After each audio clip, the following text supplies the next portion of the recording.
நீங்க உங்க ஒரு ஃபேமிலிக்கு ஒரு health insurance and term insurance பாத்துட்டீங்க அப்படின்னா and you are earning less than 3 lakh rupees an year அப்படின்னா வந்துட்டு இந்த வீடியோ உங்களுக்காக தான். Do not miss it. So விஷயம் என்ன அப்படின்னா வந்துட்டு do not buy a term insurance or health insurance if your annual income is less than 3 lakh rupees. Please. நான் வந்து ஒரு லைசன்ஸ் இன்சூரன்ஸ் அட்வைசர்.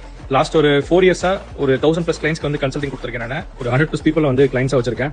ஒரு 5 கோடி ரூபாய் வந்துட்டு அன்வான்ட் பிரீமியம்ஸ் சேவ் பண்ணி கொடுத்துருக்கேன். நான் ஸோ நிறைய பேர்கிட்ட பேசினதுல அவங்க என்ன எக்ஸ்பீரியன்ஸ் பண்றாங்க பார்த்த ஒரு அனுபவத்தில் சொல்றேன். நான் if your annual income is less than 3 lakh rupees, do not buy a health insurance or term insurance policy. உங்களுக்கு வந்து இன்கம் கம்மியா இருக்கு, ஃபேமிலிக்கு வந்து ஒரு ப்ரொடெக்ஷன் வேணும், அப்பா அம்மாக்கு வந்து மெடிக்கல் எக்ஸ்பென்ஸ் வந்து வந்து பாத்துக்கணும், இந்த மாதிரி ஏகப்பட்ட கமிட்மெண்ட்ஸ் ஒரு ஒரு எஸ்கேப்காக நீங்க வந்து இந்த ஒரு விஷயத்தை பண்ணீங்க. நீங்க வந்துட்டு that's very good intention, protection வேணும்ன்றதுனால நல்ல விஷயம் தான் இருந்தது. ஆனா அதை வாங்கிட்டு அதுக்கான பிரீமியம் கட்டுறதுல வந்து எவ்வளவு கஷ்டம் இருக்குன்னு எனக்கு புரிய வந்தது.